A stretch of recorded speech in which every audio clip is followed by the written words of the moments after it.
So I was playing Oxygen Not Included and I was thinking about some random things. And I thought to myself that what if this game had an option to enable RTX? But it doesn't have right now, right? So I thought, yeah, I'll just make it myself. So I had to take an object from the game first to model it by myself, and later on the whole game. Later on, I would like to make the whole scene of the game. So to first start out by one object, I chose this one, the coal generator. It's just a basic generator, and it's almost present in every early game basis. So yeah, let's just begin with it.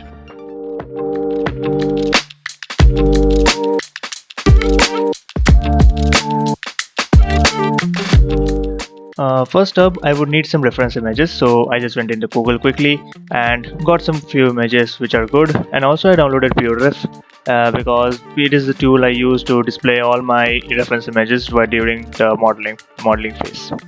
Next, let's jump into Blender and start modeling this. Once we're inside Blender, I like to start model with the default globe itself if it is possible, and in this case, yeah, it is. So the generator has 5 vertical slab-like thing and sort of mesh structure in between them, with some legs, exhaust, and an indicator.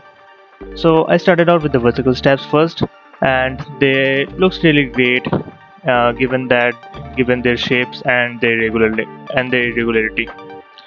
And later on, I made the outer part of the slabs, and finally the mesh thing that is inside. I added the legs,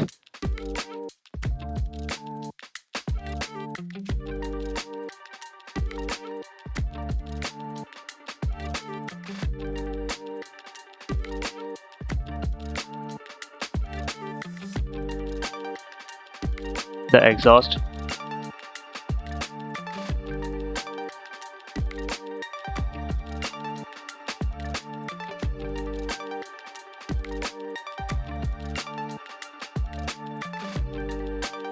and the indicator.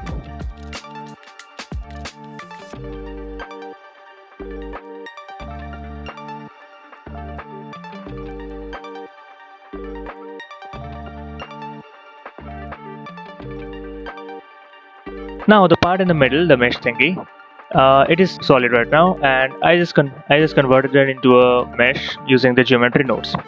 If you wish to see the setup I use, feel free to pause the video and take a look at the setup.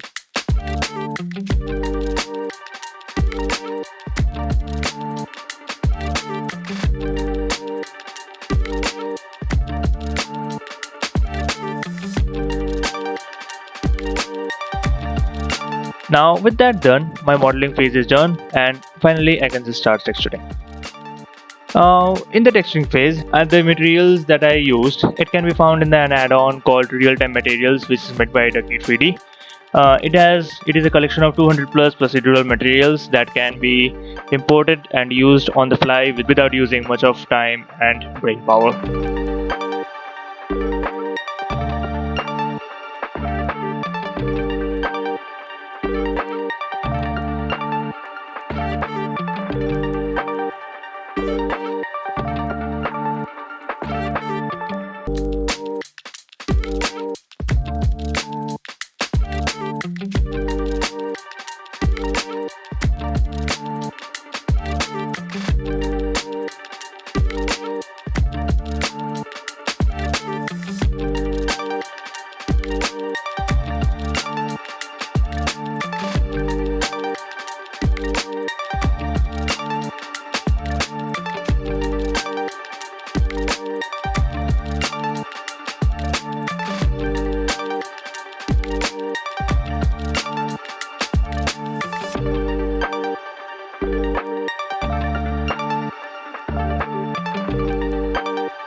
So after adding the materials and changing the colors a bit, the model is ready, and next up we need to set up a scene and render the image. Now after I just set up a quick scene and set up a basic denoise composition, and here is how the rendered output looks. This really looks cool than the 2D graphics in the game. And next up I am planning to make a few more models and finally a whole base from the game. If you like my content and want to see more videos like this, leave a like and consider subscribing. It helps me out. Bye, see you in the next one.